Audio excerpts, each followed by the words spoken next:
Ordinateur.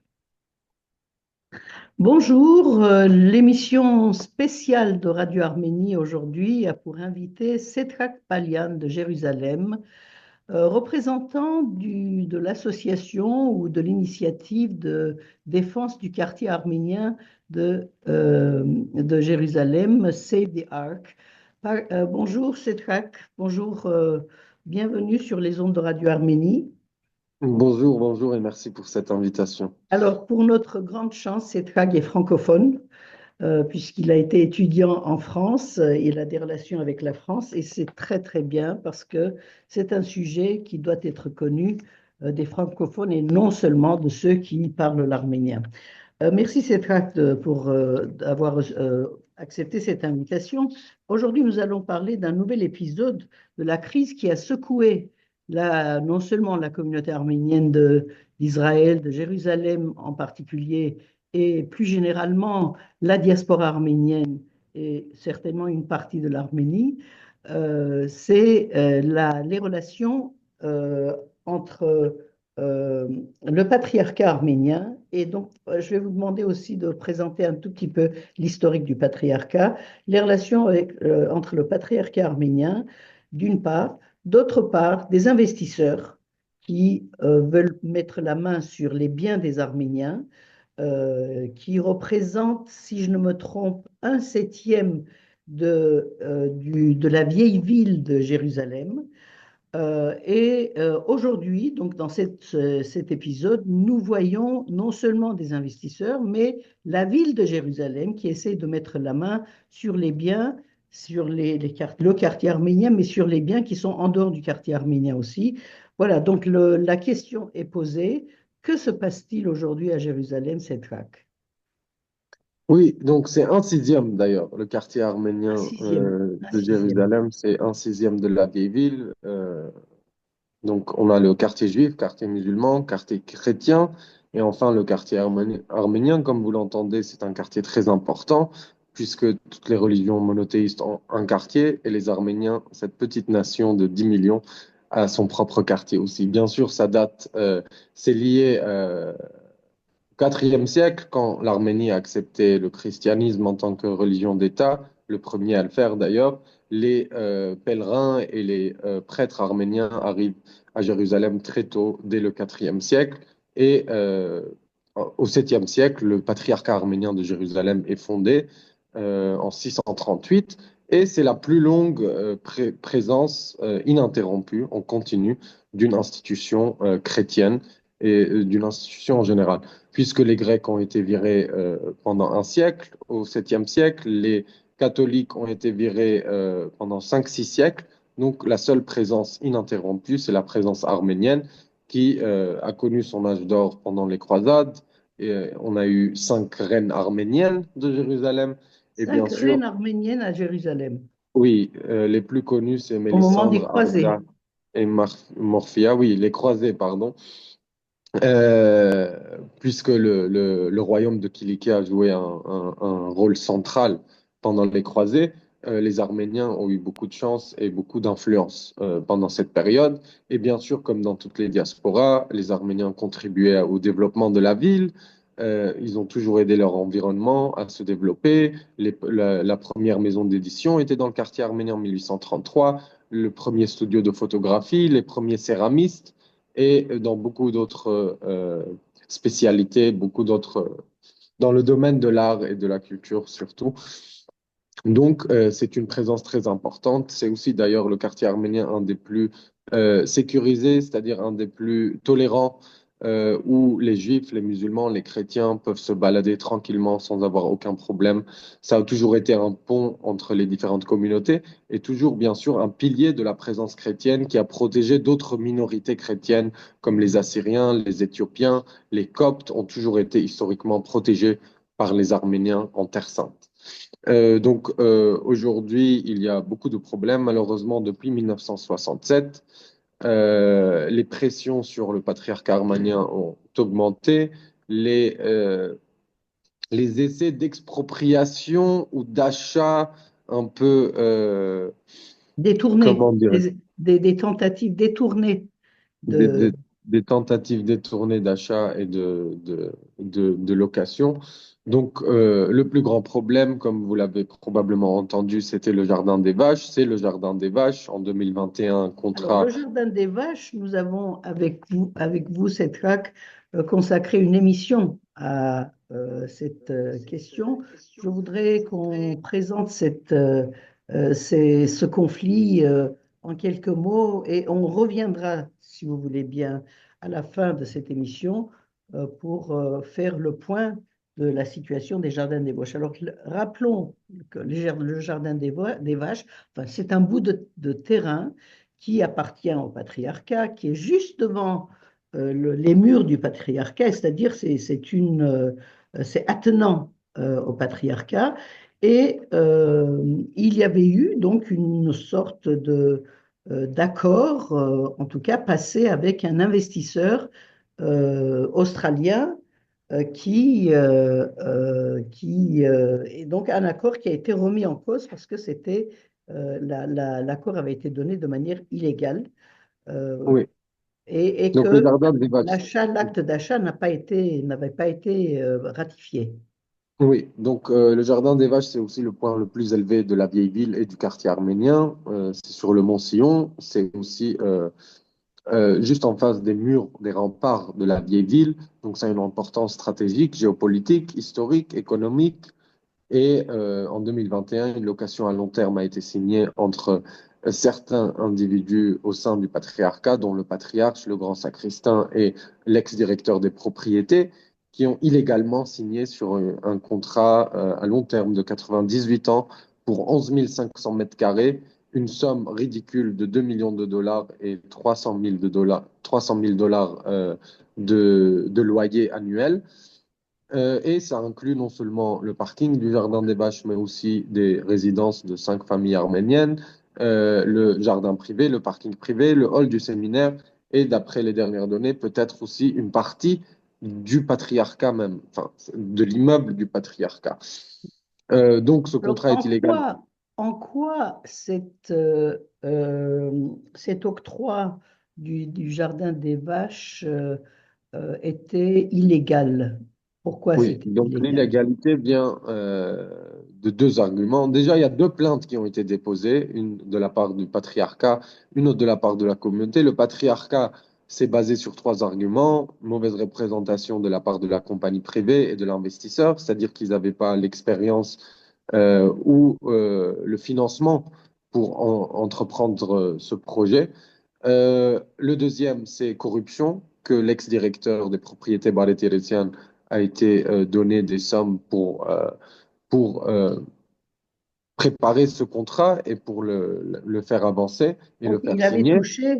il avait touché D'après le des- patriarcat, on n'a pas les preuves, probablement le patriarcat en a, mais nous, on n'a pas de preuves. Mais d'après le patriarcat, oui, il a touché des sommes et des cadeaux et plein de choses, d'autres choses.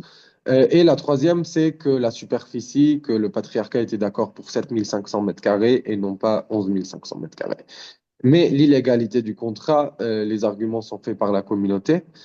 Ces deux arguments, le manque d'autorité, c'est-à-dire que le patriarche et les signataires n'avaient pas l'autorité de signer ce contrat, puisque ça devait être ratifié par le synode et par l'Assemblée générale de Saint-Jacques, qui voilà, donc comprend à 30. partir d'un certain montant ou à partir d'un certain nombre d'années Oui. de mise à disposition, il fallait que le synode donne son accord. Et l'Assemblée générale, qui n'a pas L'Assemblée été fait, et c'est à partir de 25 ans jusqu'à 49 ans, et au-delà de 49 ans, c'est strictement interdit de toute façon, d'après les lois internes du patriarcat. Deuxième argument de la part de la communauté, c'est le statut de Waqf. Le Waqf, c'est une dotation, je pense, on dit. Vakuf, ça vient du turc ou de l'arabe, je ne sais plus. Oui. C'est de l'arabe, ça veut dire un arrêt. Les Waqf sont un statut spécial, comme une fondation qui appartient à une Voilà, fondation. Donc, ça a des bénéficiaires. Les bénéficiaires, c'est la communauté arménienne chrétienne de Jérusalem. Et le custode, c'est-à-dire le manager de la propriété, c'est le patriarcat. Hmm. Donc, ça Donc, les n'appartient pas au patriarcat, ça appartient à la communauté arménienne de Ça Jérusalem. appartient à la communauté avec la direction et le management du patriarcat. C'est-à-dire, mais les Waqf ne peuvent pas être ni vendus ni mis à location. C'est strictement interdit, surtout au-delà de 3 ans et dans des cas très précis. Euh, C'est-à-dire, c'est donc ces deux arguments pour nous qui rendent ce contrat illégal et on espère que le tribunal va aussi déclarer que ce territoire est en effet un waqf et qui ne peut pas être, qui ne pouvait pas être ni vendu ni mis à location. Alors, donc, petit historique pour situer la question. Moi, je voulais savoir de quoi il s'agit aujourd'hui. En fait, il s'agit maintenant de la municipalité de Jérusalem qui considère qu'il y a des impayés de taxes locales depuis les années 90 et que, en contrepartie, donc sans donner un délai minimum pour régler un problème hypothétique, la municipalité de Jérusalem se prépare à confisquer des biens du patriarcat arménien, donc qui appartiennent en réalité à la communauté arménienne de Jérusalem. Donc, je voudrais quelques explications sur cette question. Comment se fait-il que aujourd'hui cette question éclate au grand jour alors qu'on nous parle de taxes des années 1990? Et après, on reviendra, si vous voulez bien, à l'interprétation de ce qui est en train de se passer aujourd'hui à Bien sûr. Jérusalem. Donc, le problème de taxation en Terre Sainte des églises est un grand problème qui date de même 48, 67 et plus récemment de 2018. Donc, depuis 1914, la municipalité, c'est-à-dire c'est assez aléatoire, on ne sait pas pourquoi c'est 1994, la date qui a été choisie. Euh, on parle des bâtiments du patriarcat qui se situent à Jérusalem-Ouest, en dehors de la vieille ville. C'est des bâtiments qui ont été construits par des Arméniens, d'ailleurs.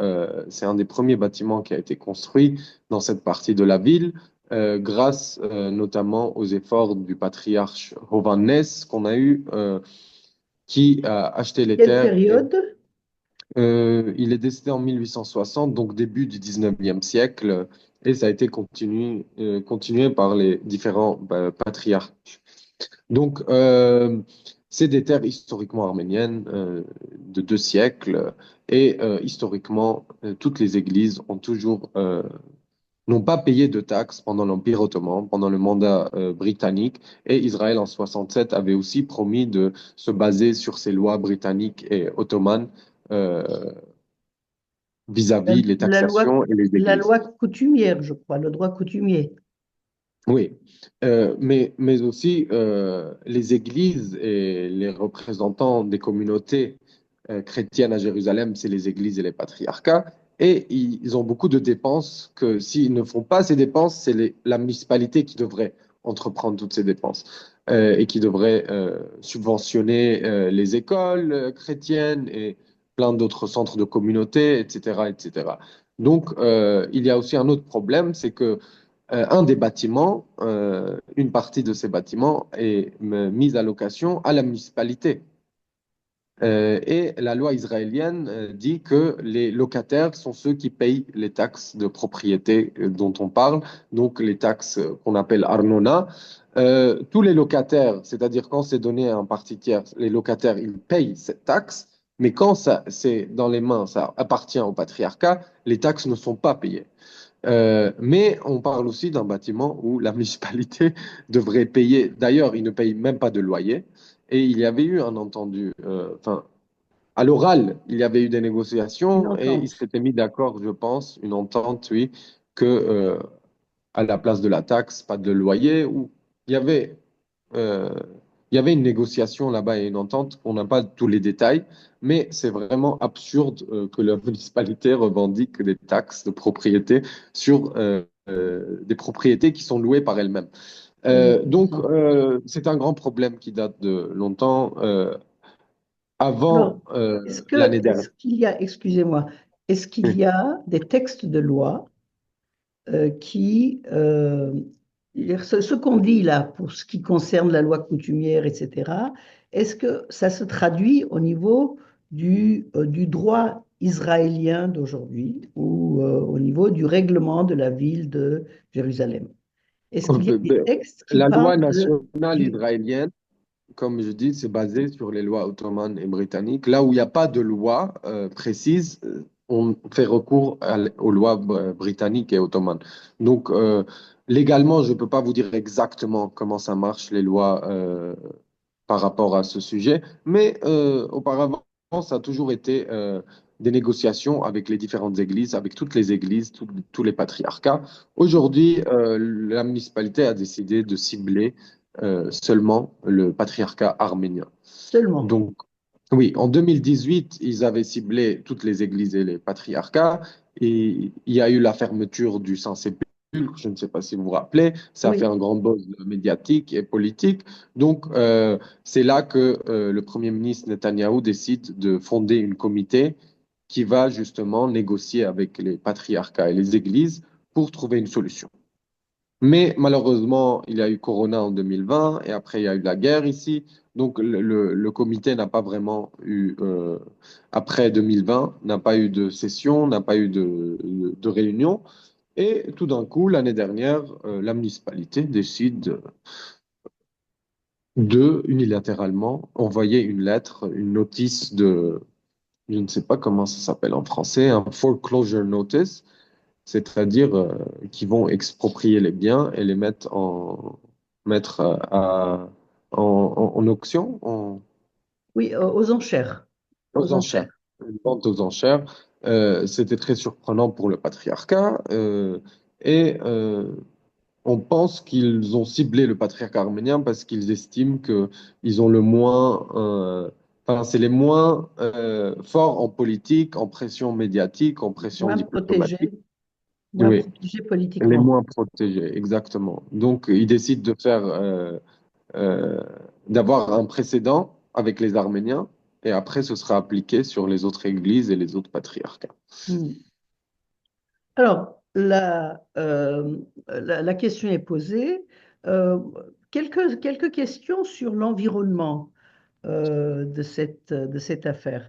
Quelle est l'attitude des autres églises chrétiennes à Jérusalem vis-à-vis de cet incident, en tout cas de cette volonté de la ville de Jérusalem de mettre la main sur les biens des Arméniens? Donc, les autres églises soutiennent entièrement le patriarcat arménien et la communauté arménienne. Il y a eu un communiqué qui a été publié hier par toutes les églises et les patriarches de Jérusalem en soutien au patriarcat arménien. Et je pense que c'est simple pour eux. Il va y avoir un effet de domino. Donc, s'ils commencent par les Arméniens, leur tour va venir très vite. Donc, ils comprennent cette situation. Ils comprennent aussi que c'est un danger pour la présence non seulement arménienne, mais la présence en général chrétienne de la vieille ville et de la ville sainte. Donc, les églises sont tous réunies sur ce point-là. Alors, en termes d'expression, on voit bien qu'il y a un soutien de la part des églises, mais au-delà, toutes ces églises sont liées au Vatican, aux États d'Europe occidentale, ou voir la Grèce, etc. Et quelle est l'attitude des pays avec desquels sont issues ces églises, ou en tout cas qui sont proches de ces églises? Quelle est par exemple, pour ce qui concerne la France, qui a Euh, aussi, je pense, des biens, certaines églises à Jérusalem appartiennent, j'allais dire, enfin dépendent Appartiennent de même à l'État l'État, français. Oui, oui, français. comme Sainte-Anne, bien sûr. Donc, tous les des diplomates et les représentants des pays occidentaux et d'autres pays aussi sont au courant de cette situation. Les Européens soutiennent les Arméniens aussi sur ce point-là. Les Français franchement, le consulat général de France a été le plus grand soutien à la communauté arménienne pendant aussi le combat et la lutte du Jardin des Vaches et continue d'être un partenaire, un ami des Arméniens, comme d'ailleurs en géopolitique et avec l'État arménien. Donc, euh, c'est-à-dire, c'est aussi les États-Unis. Vous savez, Marco Rubio était au Saint-Sépulcre il y a quelques jours et il a dit qu'il travaillera pour la protection des chrétiens en Terre Sainte, en Ville Sainte. Donc, on espère qu'il y aura un peu de pression diplomatique de la part de l'Union européenne et des États-Unis sur ce sujet-là.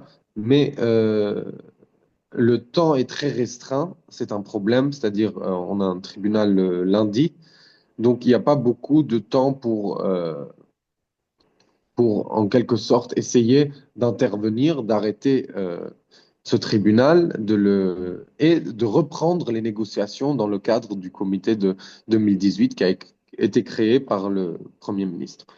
Alors, donc le comité, on en a parlé tout à l'heure, mais au niveau juridique, est-ce que vous êtes protégé? En tout cas, est-ce que vous avez les bons conseils juridiques pour démontrer que cette tentative est illégale ou est-ce qu'il y a des éléments d'illégalité par rapport aux lois, aux droits?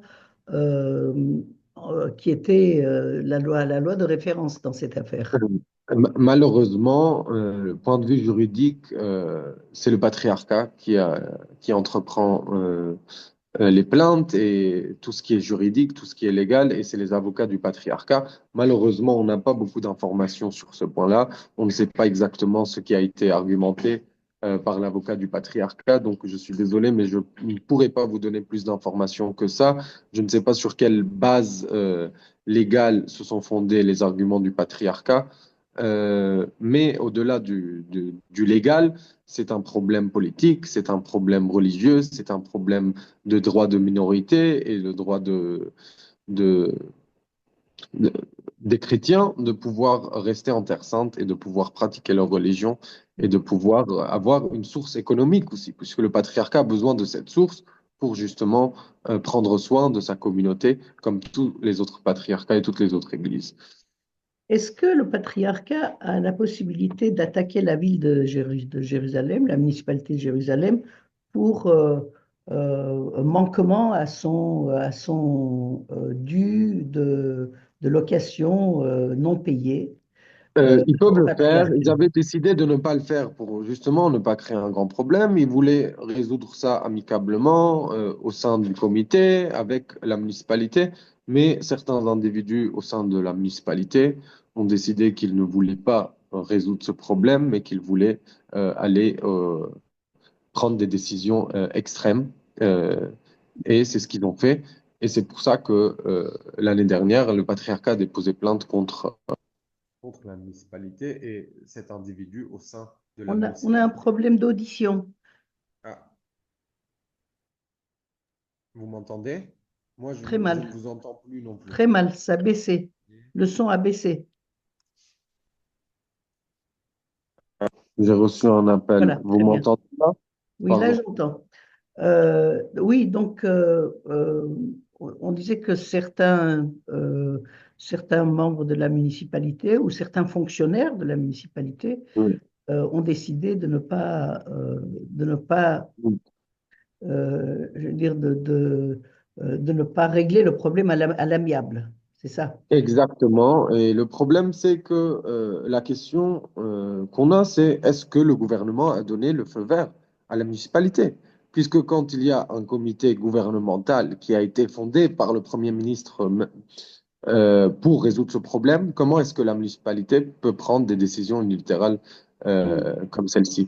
Donc, Et ça reste à voir. Une lettre a été pour envoyée par le l'instant, vous patriarcat. ne le savez pas. Pour l'instant, Non, vous ne savez pas. on ne le sait pas. Une lettre a été envoyée au Premier ministre Netanyahou par le patriarche de Jérusalem, Nourhan Manoukian. Euh,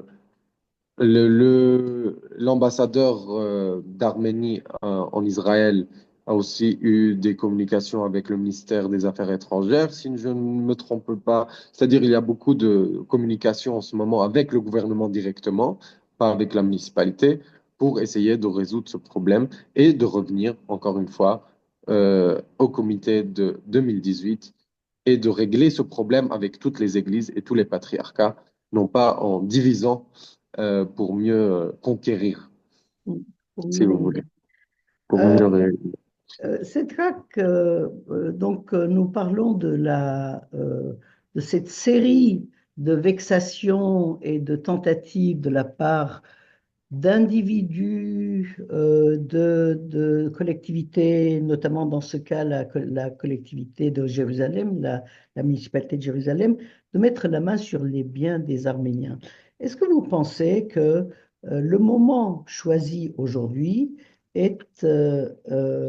n'est pas choisi par hasard pour créer des problèmes au patriarcat? Compte tenu de la situation géopolitique aujourd'hui, compte tenu de toute l'aide que l'Israël apporte à l'Azerbaïdjan qui s'apprête à envahir l'Arménie, compte tenu euh, notamment de la guerre à Gaza et de la radicalisation du pouvoir en Israël, vis-à-vis de différentes questions, y compris donc vis-à-vis de l'Arménie, puisque on voit fleurir des articles dans la presse israélienne où on traite cette volonté d'Israël d'aider l'Azerbaïdjan à envahir le sud de l'Arménie. Est-ce que vous voyez un lien entre les deux? Écoutez, on peut faire beaucoup de spéculations, mais On bien a un sûr, problème de voix, c'est trac. On n'entend plus. pardon, c'est des appels, ça n'arrête Très pas. bien. Bon, pardon. Ouais. Ok. Euh, alors, on peut faire des spéculations ou des analyses, mais il est clair qu'il y a un fil, c'est-à-dire entre tous ces problèmes. Bien sûr, ça a commencé avant le jardin des vaches, mais ça s'est accéléré avec le jardin des vaches. Aujourd'hui, on parle de taxation. Comme vous avez noté aussi les relations entre Israël et Azerbaïdjan. D'ailleurs, l'Azerbaïdjan a essayé directement d'influencer Israël sur le problème du jardin des vaches. On a vu, c'est-à-dire des communications entre Alors, le gouvernement. dites-nous comment ça s'est passé. Je ne peux pas vous donner beaucoup de détails malheureusement, mais le gouvernement azerbaïdjanais, par le biais de son ambassadeur en Israël, a mis des pressions sur le gouvernement israélien d'intervenir directement sur le jardin des vaches. Ça n'a pas marché, heureusement. Mais il est clair qu'aujourd'hui, on parle d'intérêt politique, d'intérêt économique entre Israël et l'Azerbaïdjan. Et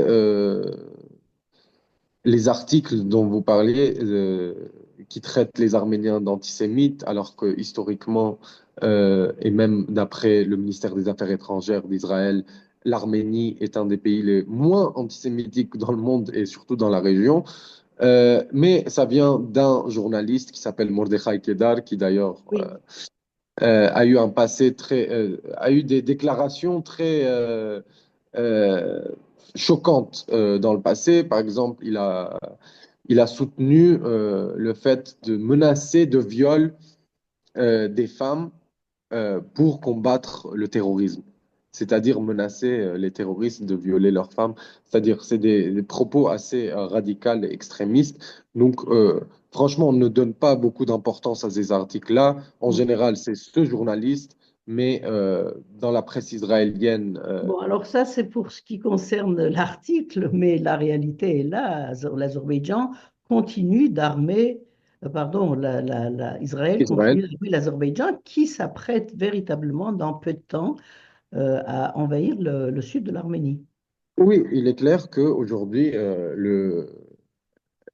les Arméniens ne font pas partie des intérêts de l'État d'Israël et au contraire, s'ils veulent défendre les intérêts de l'Azerbaïdjan, qui sont un des plus grands alliés aujourd'hui de l'Azerbaïdjan, c'est Israël. Donc, on peut spéculer qu'il y a des pressions à cause justement, ou à cause de cette amitié, de cette alliance. Euh, donc, pour clore, si vous voulez, cette question des relations avec la municipalité de Jérusalem. Donc, résumons, la municipalité de Jérusalem a demandé à ce qu'une taxe municipale, l'Arnona, soit payée depuis 1994. Et depuis 1994, est-ce qu'il y a eu des rappels qui ont été envoyés au patriarcat? Est-ce qu'il y a continuellement des demandes qui n'ont pas été payées ou est-ce que c'est aujourd'hui, tout à coup, la municipalité s'est réveillée, a demandé un arriéré de 30 ans de taxes municipales Il y a, il y a, avec la menace de confisquer les biens du oui. patriarcat Il arménien? y a toujours eu des demandes au fil des années, mais ça a toujours été résolu. C'est-à-dire, quand les demandes viennent, il faut des négociations. Ça a été négocié entre les différentes églises. Donc, les plus grandes explosions, c'était 2018, et c'est là que le comité a été créé. Et après, l'année dernière, avec les Arméniens, et cette année. Donc, écoutez, c'est aussi surprenant parce que le Jardin des Vaches, avant le contrat à long terme, de location à long terme, le patriarcat a signé un accord avec la municipalité de Jérusalem. La municipalité a entrepris de nettoyer, d'aménager le parking. Et en retour, on a donné 90 places aux résidents du quartier juif qui payent à la municipalité. C'est-à-dire, il y a toujours eu de bonnes relations avec la municipalité, il y a toujours eu de bonnes relations avec le quartier juif, le quartier musulman, le quartier chrétien. C'est-à-dire, on n'arrive pas à comprendre pourquoi ils nous ciblent de cette manière, surtout quand il y a eu autant de coopération au cours de ces dernières années et auparavant aussi. Donc, c'est dommage qu'ils attaquent le seul endroit neutre qui reste dans la vieille ville et qui reste à Jérusalem. La seule population, la seule communauté qui peut en effet faire ce pont entre les différentes communautés, c'est-à-dire c'est une menace à la mosaïque culturelle de Jérusalem, c'est une menace à la présence chrétienne, à la présence arménienne. Et c'est vraiment dommage qu'ils prennent cette position, mais qu'ils le sachent que nous, on va lutter jusqu'au bout pour défendre nos propriétés, pour défendre nos droits. Aujourd'hui, sur ce sujet-là, le patriarcat et la communauté est unis. On ne sera pas divisé sur ce sujet-là et on ira jusqu'au bout pour défendre notre institution, notre patriarcat et nos droits et notre présence millénaire en Terre Sainte. Euh, donc cette détermination est bien sûr nécessaire et appréciable de défendre les droits, le droit et les droits du patriarcat et de la communauté arménienne de Jérusalem. Ceci dit, est-ce que on peut parler aussi du quotidien des Arméniens de Jérusalem? On a pu voir ces dernières années des vexations, des attaques de la part d'extrémistes euh, religieux juifs sur des prêtres arméniens, sur des individus, des crachats quotidiens, Oui, etc. Est-ce que tout cela, toutes ces vexations continuent toujours ou est-ce que ça a pris fin? oui, écoutez, Jérusalem devient invivable pour les chrétiens. Et vous pouvez demander à des prêtres, des sœurs qui, quand elles portent ou ils portent leur croix, ils n'arrivent pas à se balader tranquillement dans la vieille ville. Il y a une sœur qui m'a dit, une belle sœur qui m'a dit, euh, en une journée, elle s'est fait harceler trois fois parce qu'elle portait une croix. Un prêtre luthéran de l'abbé de Dormition se fait attaquer quasiment tous les jours et se fait harceler quasiment tous les jours par ces extrémistes religieux juifs. Donc ça devient invivable. C'est-à-dire hier, il y a eu un incident. On n'est toujours pas sûr des détails de cet incident. Dans le quartier arménien, euh, une femme a été poignardée par un juif et Et celui qui a poignardé était en train de crier, elle est chrétienne, elle est chrétienne. Alors elle n'était pas chrétienne, mais c'est-à-dire, ça devient très dangereux. Les Il chrétiens y a beaucoup de deviennent aussi discrimination, une beaucoup cible. de haine. Oui, donc les parents, ils ont peur pour leurs enfants. Nous, on a peur pour notre famille, nos sœurs, nos pères, nos frères. Donc c'est vraiment, vraiment, ça devient, comme je l'ai dit, invivable pour des chrétiens en Terre Sainte. Et c'est dommage puisque Quelle est c'est, l'attitude de la municipalité vis-à-vis de ce phénomène? La ils municipalité de essayent de Jérusalem le agit. cacher. Ils ont parfois des déclarations euh, pas très strictes, pas très fortes. Alors, ça C'est-à-dire relève peut-être de la police municipale si ça existe à Jérusalem, mais ça relève surtout de la police aussi. oui, ça relève de la police. La police ne fait rien. Il n'y a pas de loi de discrimination, de haine ou de loi qui, qui peut punir ces actes anti-arméniens, anti-chrétiens Il n'y a et pas de loi. discriminatoires. Il n'y a pas de Pour les loi contre le crachats, par racisme. exemple, on avait essayé de faire un lobby pour qu'il passe une loi sur les crachats parce que ils crachent physiquement sur les prêtres, sur les croix portées par les prêtres. Pour les crachats, il n'y a pas de loi. Et pour ces actes de vandalisme, probablement au niveau, en point de vue de vandalisme, il y a des lois, mais pas de vraiment de discrimination contre les chrétiens spécifiquement ou les Arméniens. Ou de loi contre le racisme et contre je ne sais pas, la xénophobie, ou de loi contre la discrimination. Je ne pense pas qu'ils existent et s'ils existent, ils ne sont pas appliqués pour nos communautés, malheureusement. Et la police, quand ce n'est pas c'est des non-juifs, disons, qui font ces attaques, ils arrivent à les repérer en 10 minutes, une demi-heure, une journée. Malheureusement, quand c'est le contraire, il y a toujours pas assez de preuves, les caméras ne marchent pas, il y a toujours une excuse, il y a toujours une raison pour laquelle ils n'arrivent pas à attraper et arrêter ces gens-là.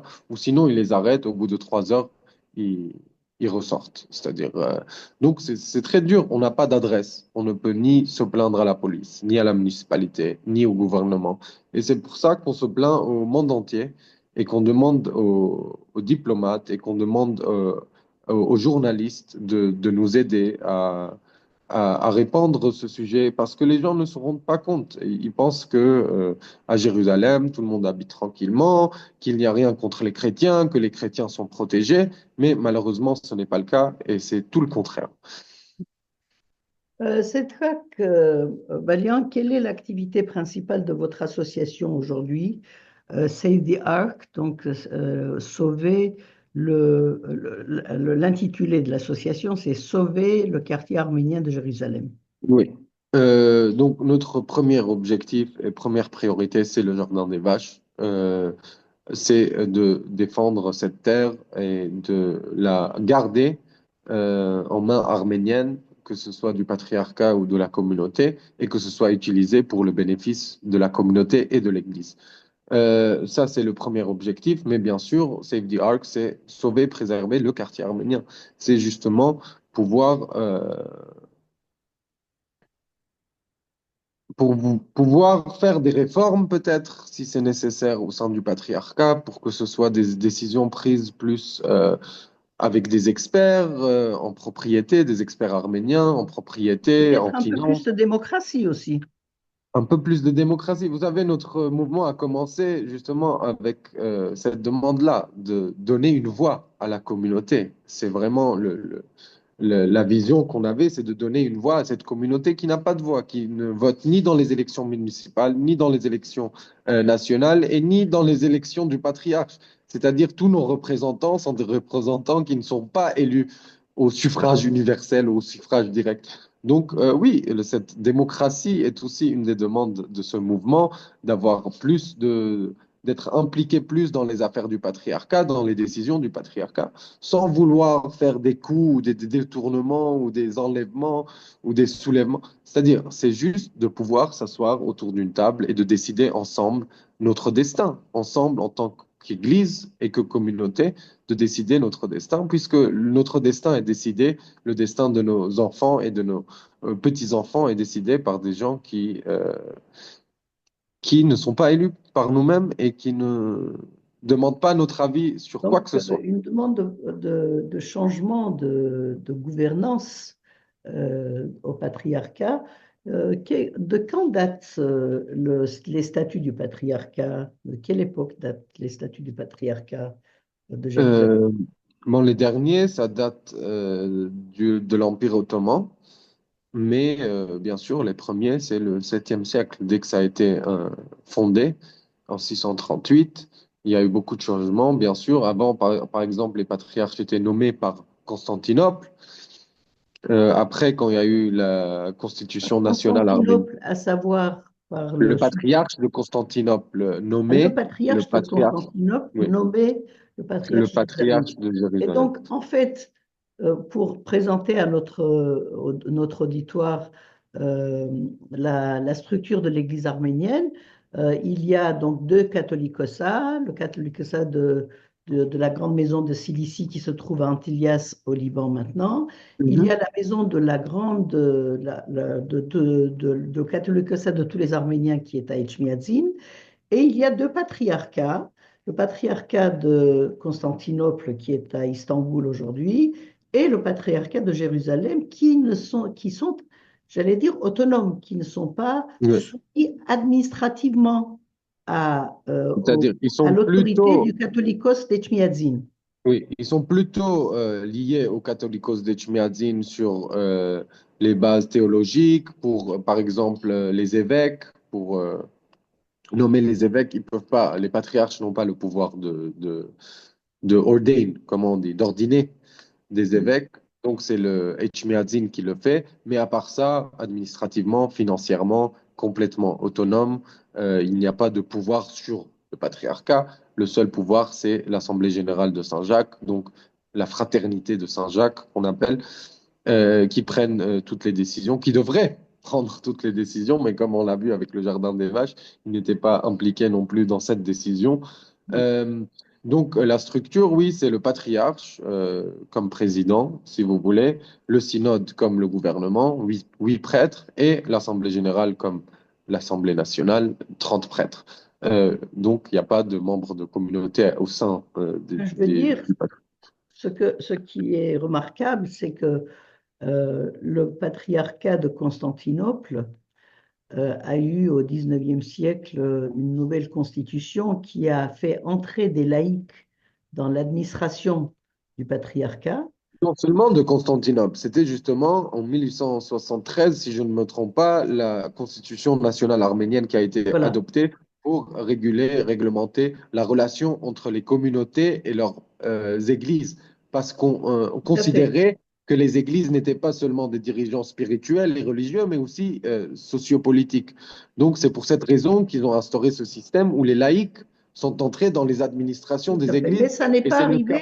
ça n'est pas arrivé jusqu'à Jérusalem. Si, ça a été le cas partout dans le monde, y compris à Jérusalem, mais en 1936, les Britanniques ont décidé d'enlever cette partie Et donc, des c'est lois l'effet internes. de cette réforme effectuée par les Britanniques dans le règlement intérieur du patriarcat. Bien sûr, pour pouvoir justement contrôler plus facilement et manipuler et corrompre plus facilement certains individus plutôt qu'un système où il y a, c'est-à-dire, il y a deux parties, il y a les prêtres, le clergé et la communauté. Hmm. Excusez-moi. Mm. C'était très important de situer, si vous voulez, un peu le patriarcat de Jérusalem dans l'ensemble de l'Église arménienne et de son mode de fonctionnement. Et aujourd'hui, donc, au patriarcat, les non-religieux n'ont pas de pouvoir, ni d'électeurs, ni de sanctions, Pas n'ont du tout. absolument Aucun aucune pouvoir. place, aucun pouvoir. Aucun pouvoir que enfin, dans des positions administratives, secrétaires et- Oui, donc c'est-à-dire, subalterne, des oui, fonctions exact, subalternes. exact. Et quelle est la solution pour cette situation, La solution, c'est pour de, accorder au moins le fonctionnement du patriarcat à l'évolution du temps et à apporter plus de démocratie dans ce patriarcat? c'est le patriarcat arménien, c'est le quartier arménien. C'est des biens pour nous qu'on considère nationaux. Ça Cédric, appartient à la... il y a un problème de son encore, donc il faut répéter. Pardon. Voilà. On parle du patriarcat arménien, du quartier arménien. Pour nous, on considère des biens nationaux, des propriétés nationaux, une institution nationale. C'est d'ailleurs inscrit dans les statuts du patriarcat que le patriarche est le custode de ses propriétés nationales. Donc, Alors, à propos du national, Cédric, il faut savoir que les biens qui appartiennent à ce patriarcat ont été offerts par des fidèles arméniens oui, qui entre autres, venaient bien à sûr. Jérusalem en pèlerinage. Et ce sont des fidèles arméniens qui ont augmenté au fur et à mesure le patriarcat. Personne n'a fait de don au patriarcat de l'extérieur. Ce n'est pas Non. un pouvoir politique, etc. C'est surtout les dons personnels des pèlerins, Des pèlerins. Et riches certains et d'entre eux pauvres. n'avaient même pas d'argent. Oui, les pauvres aussi, ils donnaient tout ce qu'ils avaient au patriarcat parce que le patriarcat, à plusieurs reprises, a été endetté. Les membres de communauté, dont mon arrière-grand-père et plein d'autres, en 1948, ont payé les dettes du patriarcat. Euh, on avait un patriarche qui s'appelait Shortayagir Chainbearer Krikor, qui est allé faire le tour du monde avec des chaînes autour de son cou en disant je n'enlèverai pas ces chaînes jusqu'à ce que je paye toutes les dettes. Et il a fait le tour du monde dans les communautés arméniennes, dans les églises et récupérer les fonds pour justement payer les dettes, a acquis plus de territoires, plus de propriétés. C'est-à-dire, aujourd'hui, la bibliothèque a été financée par Gulbenkian en 1930, ça a été construit par Gulbenkian. Le musée a été construit par la famille Mardigian. Le séminaire a été construit par la famille Manoukian, c'est-à-dire euh, le Ce sont peuple des arménien, Arméniens la nation fidèles qui ont arménienne tout donné. a été impliqué, oui, ils ont tout donné pour préserver ce quartier, pour le développer. Et c'est pour ça qu'on considère que ça appartient à tous les Arméniens. Et c'est pour ça que tous les Arméniens aujourd'hui doivent rendre visite à Jérusalem, doivent voir les biens qu'on a, apprécier la richesse culturelle qu'on a, mais aussi demander qu'il y ait des réformes. Parce que si on continue à ce rythme-là, d'ici 10, 15 ans, 20 ans peut-être, il n'y aura plus de quartier arménien, il n'y aura plus de... Le patriarcat peut-être existera, mais ce sera peut-être seulement l'église, seulement le couvent. C'est-à-dire, sur cette trajectoire, c'est vraiment, il y a de quoi être inquiet. Et il faut que, une fois pour toutes, les Arméniens décident que non, on va prendre les choses euh, En main. comment dire, on va prendre les choses en main et on va aller faire des réformes pour qu'il y ait des experts, pour qu'il y ait des membres de communauté, pour qu'il y ait des conseillers. C'est-à-dire la diaspora ne peut pas être impliquée directement en prenant des décisions, mais qu'il y ait des conseillers de la diaspora. On a plein d'avocats, on a plein d'experts en propriété, en real estate, en biens. Enfin, En gestion et en c'est-à-dire, par gouvernance. exemple, on peut imaginer une structure où les membres du clergé et la communauté arménienne ensemble décident, c'est-à-dire, c'est comme, vous savez, il y a le Sénat et l'Assemblée nationale. C'est un système, il faut peut-être une monarchie constitutionnelle, si vous voulez, où il y a la communauté, où il y a les prêtres, les membres du clergé, et où on a aussi la diaspora en tant que conseiller, où tous les contrats peuvent être envoyés à ce conseil qui peut analyser ces contrats, donner leur avis. C'est-à-dire, il y a plein de choses à faire sur ce point-là. Si on ne change pas ce système, si on ne change pas cette structure, ça va être très difficile de préserver ce quartier et de le développer.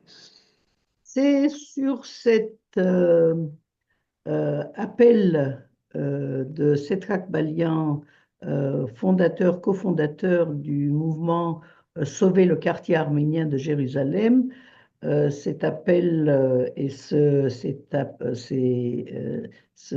alarme lancée par CETRAC que nous terminons cette émission spéciale de Radio Arménie. Merci CETRAC de nous avoir éclairé sur ce qui est en train de se passer aujourd'hui et nous prendrons de vos nouvelles après l'audition de lundi pour suivre de près ces événements qui sont non seulement regrettables, mais aussi tragiques pour la communauté arménienne de Jérusalem. Merci, merci de votre action et merci et continuez bien. Merci à vous et cette année, pas l'année prochaine, à Jérusalem. On se voit à Jérusalem. À bientôt, j'espère. Absolument.